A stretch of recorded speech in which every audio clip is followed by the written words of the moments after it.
if it's a beautiful family. Wherever you are, when I wake up, I'm gonna find you, love you. Yeah, they call me Donald Baby.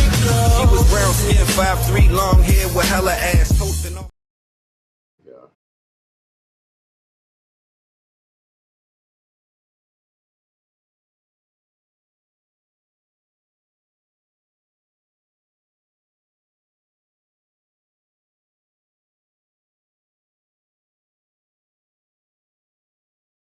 You hear it good?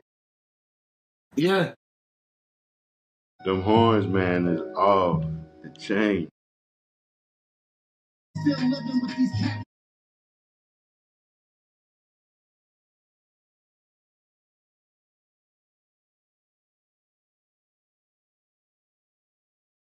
Got a new girl. I hit the jackpot.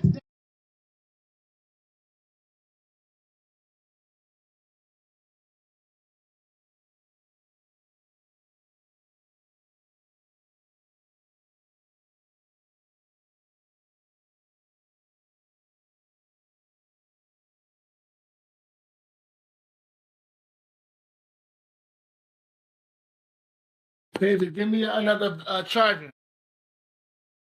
Hello, hello, hello, hello, everybody. Welcome to another episode of The Path of Brotherly Love, featuring Sean Purnell, Randy Purnell, and my very, very special guest, S5 from Philadelphia, uh, coming right at you with another episode. We get ready to share some love. We get ready to share some insight, some inspiration, how to go after your dreams, how to believe in yourself. And when you believe in yourself, all things come. You run into people that you didn't know you was going to run into, but everything happens when you believe in yourself. All right, my first thing is, where are you from? So I'm from Uptown, West Oak Lane, Philadelphia. My my dad lived on 72nd Avenue, and my mom lived on Washington Lane and Fayette Street. So that's my roots, and I actually lived all over Philadelphia, every section. You know what I mean, Uptown to South Philly, Frankfurt, all the way out to damn near 63rd, damn near 69th Street. So I got Philly covered. You know what I mean? I love my city. I love my city. I'm really 215. Right, right, right. How would you describe life in Philly? Life in Philly is real gritty. It teaches you how to be sharp, always on your toes. It teaches you strength, and it gives you some sort of how can I say this? Like I said, wit about you where we're on a whole different page than any other city and state. And big up to all cities and states, but there's nothing like Philadelphia. The way we talk, the way we dress, our style, just our mentality is nothing like Philadelphia. And I'm proud to be from Philly, 100%. Right, right, right, right. Okay, what inspired you to rap and be in hip hop? My inspiration was my father. You know what I mean? My father, he just passed away July 25th of this To year. hear You know that. what I mean? DJ Stephen J, you know what I mean? He told me that if I broke the needles on his Technique 1200s in that Gemini mixer, that he was going to break my back. You know what I mean? So I didn't pick up being a DJ. I picked up that microphone, and I always had that mic in my hand ever since I was a young man because I didn't want my dad to kill me over them damn turntables. So no mixing for you. Yeah, don't make this for me, man. So I was cool with that. I don't even want to. I Right, don't want to scratch. I don't even scratch other DJ stuff because I don't want to mess up their knee. And that's crazy. They don't even got needles no more. So that's crazy. right, right, right, right. Technology, Okay, technology. right. Uh, so how did you and Larry link up? Yeah, my father introduced me to Larry because I'll just say my father knew my inspirations of hip hop and me being an artist. and he knew that Larry was doing the Industry Tuesdays down on Delaware Avenue, and my dad knew Big Nate, that was the security guard, um, and he let me in. You know what I mean? I would come down, and that's the first time I got introduced to Larry Lash. I mean, down So, Industry Tuesdays. And a quick side note, and then that was like the mecca for Philly artists, Industry Tuesdays. All the artists in the city used to come. I mean, this is like from 2003, 4 up to like 2008, 9, 10.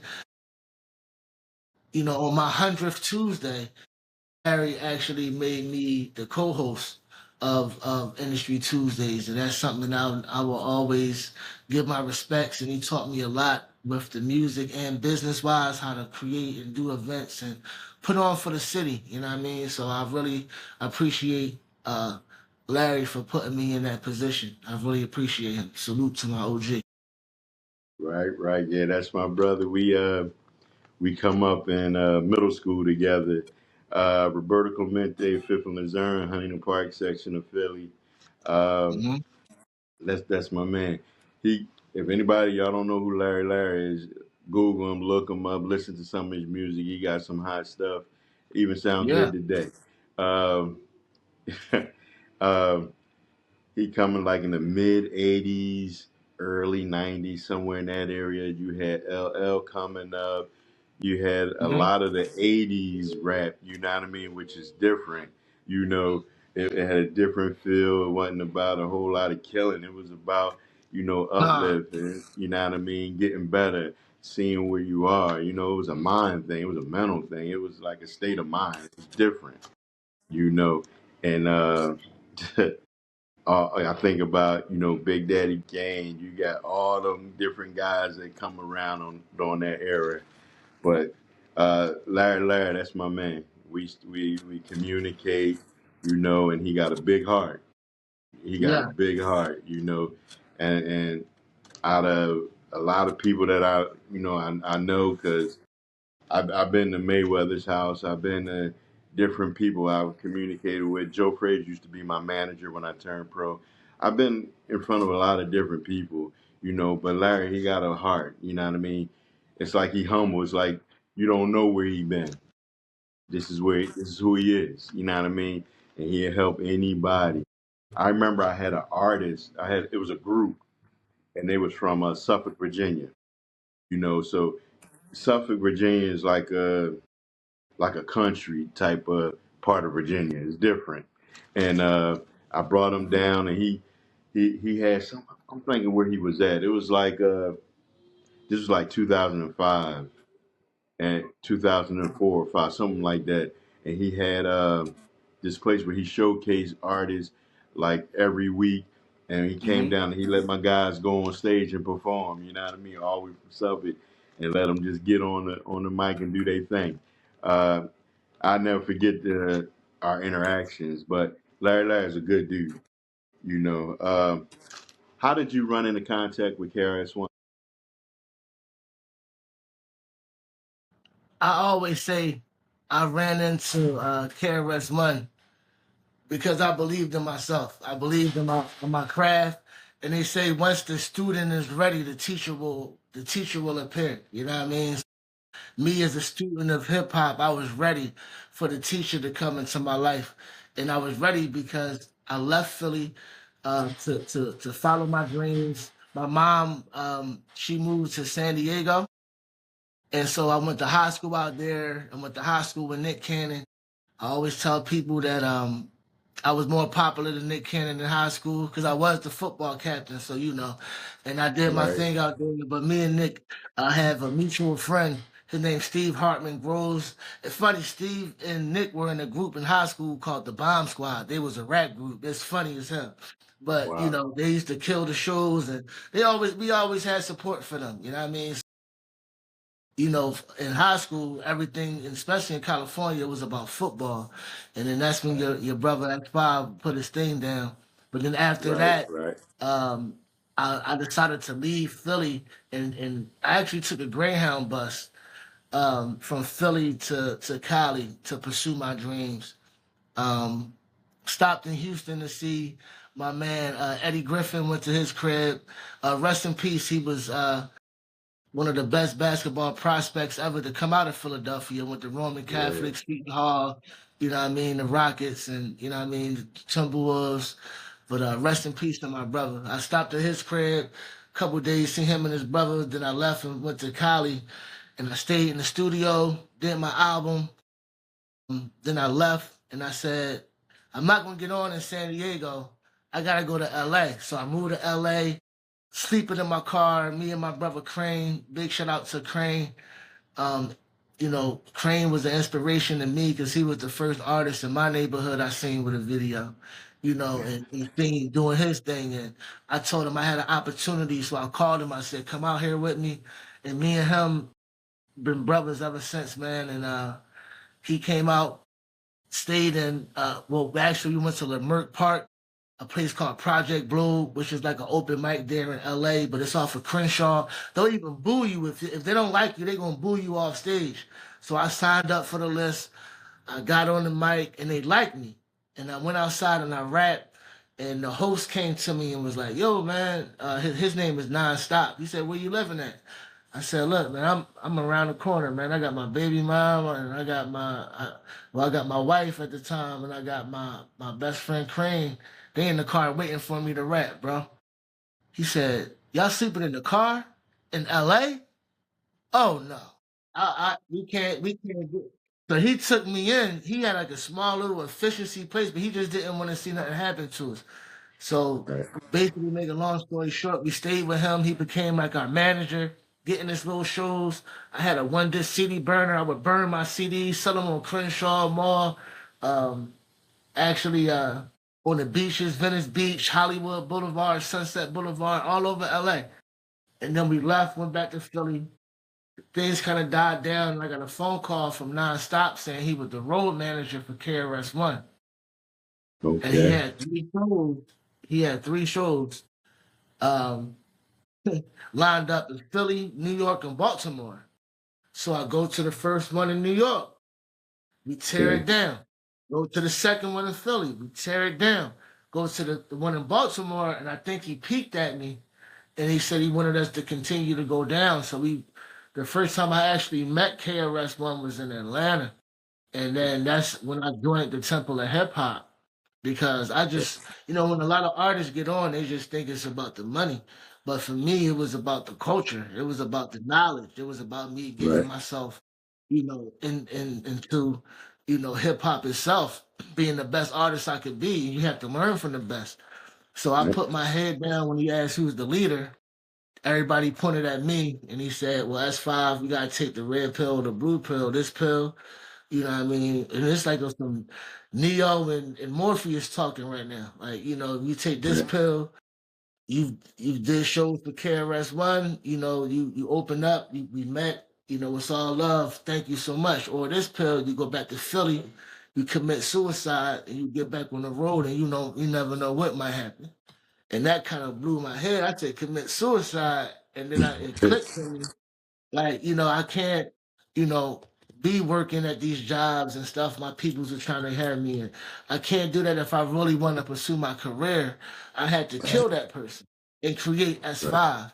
And one of the big things I say to artists in the future is that you have to believe in yourself. If you don't believe in yourself, nobody else will because they'll still be looking at you as the same person that you know, your family member. They ain't gonna look at you as the superstar that you see yourself as. So that's one thing I can say to the youth, and that's kind of like a harsh reality about hip hop is that you really have to believe in yourself that much, like you walking on water almost, and that's Right. facts. And I did. I went back to Philly, committed suicide, and I jumped back on the road and Right. but we'll get into that. But that's how me and KRS One met. Okay. Okay. Okay. Okay. Okay. Okay. Now the thing is, what got you to go to Goldsboro, of all places? Goldsboro. Now, now you know what? That's crazy because we started at the beginning of my journey, and then now this is 21 years later. So why am I here after 21 years later? Why I'm landing here is because I found love. First off, I found love in a woman. I was doing. I told myself this year I wanted to get more into politics. This past couple years, I wanted to get more into politics because I learned that we needed more people in power to do things for us. You know what I mean? So my first introduction into politics was me working on a campaign for women's rights, women's reproductive rights. And so they made me kind of like the field manager, gave me a will, and I would pick up different petitioners who would ride with me, and we will go out and we would be fighting the good fight for the women so they can have their right to do whatever they want to do with their body because, it's her body, her choice. You know what I mean? Who is a man to tell a woman what to do with her body? And I really feel that because I have daughters as well. You know what I mean? That's a whole nother total topic, but that's my political belief. But we need people in power in order to make things and make that change happen. And if I want change, I have to be the change. So at the age that I am now, I'm more focused on that and helping pave the way for the youth outside of me still continuing my craft, but me positioning myself to make a difference as well.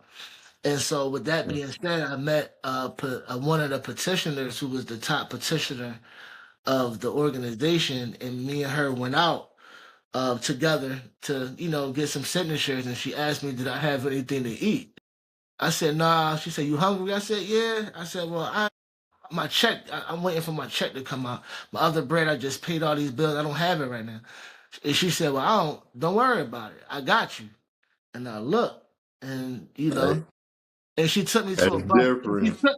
And she took me to a buffet. Now, honestly, she been my nigga ever since. You know what I mean? Right. Ain't nobody just gonna do where we come from, people just don't do stuff like that for you. You got that So right. right. So it's like, okay, now I can see she had a heart. She don't know S5. She don't know none of that. She just know me as somebody doing something. And we've been together rocking ever since, bro. And that's what brought me That's to what's Goldsboro, up. because I found out I knew what the love, I finally found what the love was. And it was right, Right. you know what I mean, in the South, you know what I mean, right in the South. And I've been here and I connected with people since I've been here that have like-mindedness with me with music, and I found a studio, a production team, a cinematic team. Big shout out to my man Pop for King, my man Bills, you know what I mean, my man F Preem. They came and basically took me in with that Southern hospitality, and they made Right. sure that your brother was good. On the note, we said we from the city of brotherly love, but they show Right. that brotherly love in the South, and that's all I just gotta say. So I got some Right. brothers. I got some brothers here. I feel like home here. I ain't too far from Philly, and I just actually left Vegas. I was out in Vegas for 14 years. Okay. So, Okay. I told myself, always going back and forth to Philly, but I basically lived in Vegas for 14 years, putting the city on my back in Vegas. And I Right. said, you Right. know what, let me try something different now. God must be pointing me in the right directions, and I'm the one to follow the signs. Right. So that's So what that's what brought me to Goldsboro. and now this is the interesting part because I'm listening and you went out to saying your mom moved to California. You went out there and in California you made some plugs and then from there you went to Vegas? Yeah, see, when I went to California, I got up with KRS-One. Let me do my timeline for you, so everybody can say he ain't from. They'll put me in the easy to block captain. He ain't from Philly category, right? So let me make this 100% clear. I'm a Philly nigga. I come Right. from Philly, born and raised. I went to California my mom moved to California in 92. My mom still lives in California to this day, in San Diego. I always traveled back and forth from Philly to San Diego until I went to high school out there. after high school, I came back to Philly. Graduated from Overbrook High School, so I do have a Philadelphia public school education. Shout out to the pub, you know what I Yeah. mean? And then I, went to a couple colleges. That didn't work out. When I got up, pursuing my dreams, I went back to Cali. Okay. Met my peoples, met KRS-One. But it's funny, 'cause I told you that when I met KRS-One, he said New York, Philly, and Brooklyn. And then he said, meet me in Atlanta. So now I'm traveling back over. I wound up committing suicide, coming back to Atlanta, going from Texas, New Mexico, Arizona. I did a show in Hollywood. I'm back in Vegas, Hollywood. I'm doing shows. Serena and Venus Williams is at the show at Mad Lion, Okay. place called The Joint. I'm like, oh, so he hit me with this. You had your passport. I'm like, no, I ain't got my passport. Well, I gotta go to Europe. Y'all chill here and wait for me to come back. So now I'm in Cali all over again. I'm in LA all over again. Living in San Bernardino with some people I don't even know. But big shout out to the Lopez family, Danny Lopez. They are my peoples. And they took me in. I got a big Mexican fan base. Shout out to Mexico. You know what I mean? They took Right, me in. right. Bruh, he came back. My peoples that was with me, they left. I'm the only one that stayed. Crane left because he had a baby on the way. My other producer left. KRS-One is tearing it up in Europe. I'm the only one that stayed and waited the whole time. And when he came back, and the first time I seen him, you know where I was, bro? I was on stage, San Bernardino, at the Rock the Bells Festival with Nas. Wu-Tang was there. I'm on stage with Nas, bro. Right. With a mic in my head, rapping with Talib Kweli, Nas, RBX from the Chronic album. I'm like Supernatural from the Beef DVDs and stuff. I'm like, yo. And I'm with KRS as his side man, bringing out the declarations of peace, handing it out to the audience. But they let me rap. And that was my introduction. So the next summer, guess who's in Europe? Your brother S5. So now I go overseas to Europe because I Right. put that time and that work in and I believed in myself. You feel That's me? right. And then when I came back to Philly, it's funny. I had all the connections. I came back to Philly. Guess what Philly did?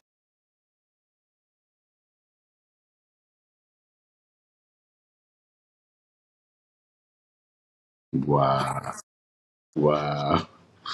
That's Philly for you. Right. I said, Right. you know what? Oh, now we back. Yeah. You know what? I'm going to make it happen. I'm going to keep grinding. Keep grinding. I get a call because me and my baby mom broke up. I get a call for an interview, and now they interview me, and I just thought it was a regular interview, just like this, like a regular interview.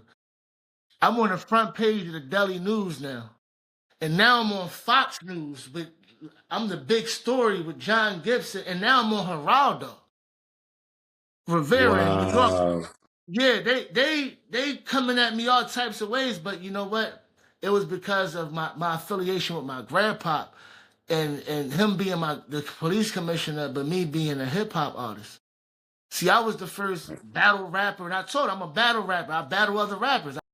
I was the first one to take heat, but now they are gravitating towards the culture because they understand it was the lifestyle. I was just ahead of my time at that point, but I'll take that. You know what I mean? They did one on me, but it was Okay. good for me. It was good for me to get that experience of how life can hit you. That's And right. so, and so once that happened, I continued to fight. I stayed in Philly, and then in 2010, I had a phone call that changed my life. And remember, I told you I left, got on the Greyhound bus, and I went to the studio. Well, one of those people that was there was a graphic designer. He called me and said, "Yo, S5, I think it's time for the world to hear your music." I'm like, "What are you talking about?" So he said, do this song for me. So I did the song, and basically the song that I did was the song for the World Hip Hop Dance Championship Battles, which is basically HHI, Hip Hop International, MTV's America's Best Dance Crew. That's their Mhm. whole organization. So they, the Jabberwockies. I don't know if you ever heard of them, but I they heard come him. from this show. My song is the theme song for 50 countries that's performing on stage, and now I'm rapping with 50 countries behind me. You feel me, Wow. bro? Yeah. In Vegas. And then I said, you know what? Nah, I'm. This is what I need to be. I'm gonna be right here in Vegas, and I held Vegas down, and I held Philly down in Vegas. Everybody know Philly, and sometimes they say a prophet ain't always revered where he's from.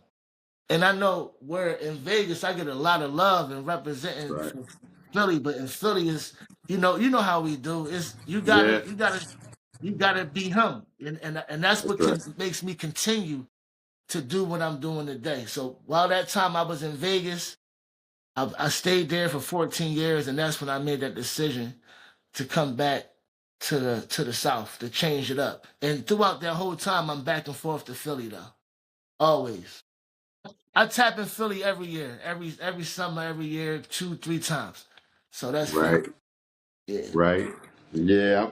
I'm thinking when I first went to Suffolk, I was the manager at Renner Center, and right there in Mount Airy, it was right across from the mall, like up the street from Cheltenham Mall, but The there was another Cedarbrook, jump. Cedarbrook, right down the street from Yeah, the Cedarbrook Cedarbrook. Yeah, I was on the manager Shotham right Avenue. right next to it was a Dunkin' Donuts or something. And that Renner Center, I was the manager.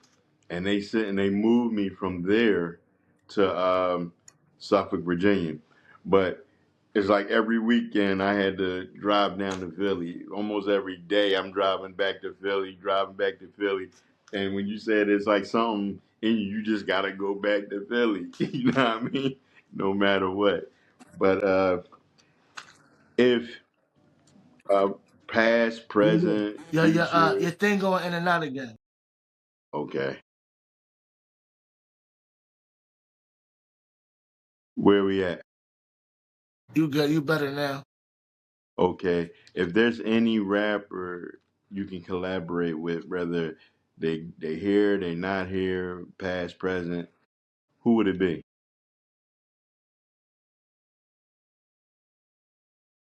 You know what? That's a good question. Cause a lot of the people who I actually wanted to do a song with, I did a song with.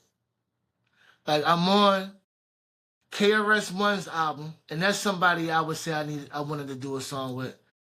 Beanie Siegel, who is one Yeah. of the Beanie Siegel is my favorite rapper.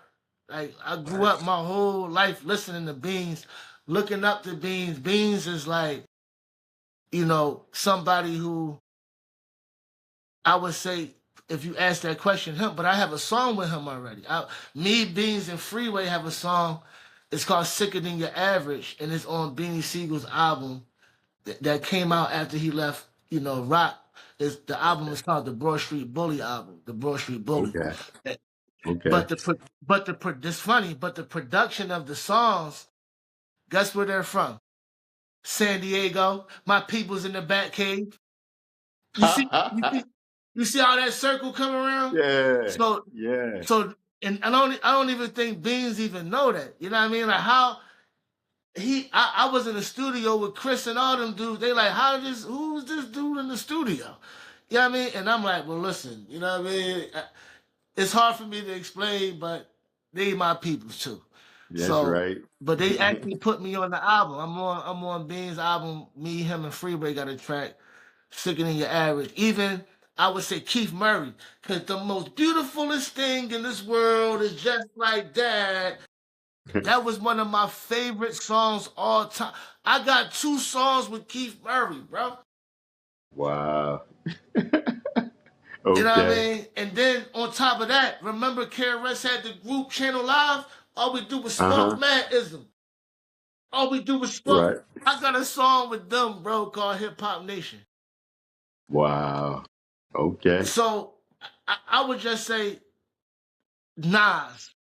But and just even when I say that, I'm on the album that got Nas on the damn album. So I didn't do a song with Nas, but I'm on an album called Adventures in MCing with KRS. It got Nas, MC Light, Chuck D. You know what I mean? It's like Wow. I, Okay. I've been in the loop so long, and I've been around the people that I looked up to. Like I visualized it, and then all them people just already gravitated to me, and somehow, some way, Some way, I, right? I I was able to touch those people and be around those people. You know, I got one story before I go off. Uh, I got a daughter. Her name is Symphony. You know what I mean? She does music. Out of all my kids, she does music. KRS bring me to a studio because he's doing an album. He want me on this album. This is when I was young. Not even putting the two together, bro. I'll just say the person whose house we in showed me some Technique 1300s. I never seen nothing like this. I remember the 12. He said the 13s. I'm like, yo, I'm at Marley Mall house. He said, what's your daughter name? I said, oh, her name's Symphony. He just looked at me. I looked at him. And then he like, oh, that's a good, that nice name. After I left the house, I'm like, oh my God, I bought my daughter's Symphony to Marley Marl House, who made the symphony. Wow. That's That's how interesting. hip hop, you know what I mean? Like, you know, Right. and big shout out to my real OG, Chief Rocker Busy B, who when I was in Europe with, it was me, him, and KRS-One. And Right. we was on a tour bus. Chief Rocker Busy B showed me a video called Wild Style. It was a movie, one of the first hip hop movies that was ever made. It was called Wild Styles. Remember? And he was in the movie. He was basically that Chief Rocker Busy B was basically the first solo MC that's doing what I'm doing. I damn near had tears in my eyes, bro. I'm like, yo, thank you, Busy. You know what I mean? I'm sitting That's next right. to him in the tour bus, like, you paved the way for all of us. You opened the door for all of us, bro. And you still Right. alive? Yo, Right. much respect. Much respect. That's right. That's right. So, yeah. So you got any new music coming out, tours, anything like that? What you say? Do you got any new things coming out, tours, anything? You know what? When you had texted me earlier, I was in the studio. I'm making a skit. I'm starting to make skits and gearing myself into the visuals and movies, and you know, trying to gain more notarization, not just with my voice but with my face and acting. So I'm working on some projects with my man Pop for King at Cinematic Feature Studio, and I'm in the middle of creating my new album. Okay. And the song that you played is one of the first singles. That song and Big Stacks are the first two singles I'm dropping off of the album, but the album will be out next year, Okay. early spring. hmm Okay. For your fans, anything you want to say to your fans, and also, what would you like our community and people in general? What message you want them to have when they think about your music and what you put out there? I didn't really get to hear the last part that you said because the phone keep breaking in and out. What message you like to send to your fans and our community? Um, a message to my fans in the community, basically. Yes. All right. First off, my message is practice what you preach. That's one. Each one teach one. That's right. That's two. You know what I mean? Believe in yourself. Um, I would say I'll give you some jewels that I was taught by the Temple of Hip Hop that I carry with me. And that's one of the things KRS told me at the time when I graduated from my apprenticeship, is that I'm carrying the temple with me. You know what I mean? I graduated at that time. I would have had a diploma, but he didn't have one. So I am a master MC, and I will continue to teach the lessons that I was taught. And those lessons are just know the elements of hip hop. You know what I mean? Know the H law, which is health, love, awareness, and wealth. You know, hip hop is always should be about peace, love, unity, and having fun. You know, those things should be embedded in us as hip hoppers, and it can, you know, make us a better place. And then also, like I said, you need to learn about MCing, DJing, b-boying, beatboxing, graffiti art, street knowledge, street language, street fashion, and street entrepreneurialism. You know, once you get those things in your mind frame and understand hip hop on that level, you know, that's a foundation that can help build you to be a better person for yourself. Amen. I thank you for your time. I appreciate you sticking out with me.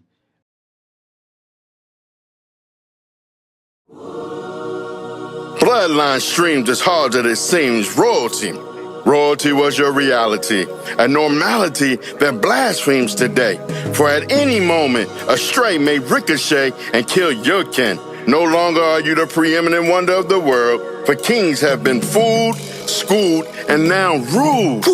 We all live different lives, we all got different goals. Life is all about choices, gotta pick and roll. Can't go forever tricking hoes off of flipping those. Follow me, get superstitious like you split the pole. First you was hot on the trail, now it's getting cold.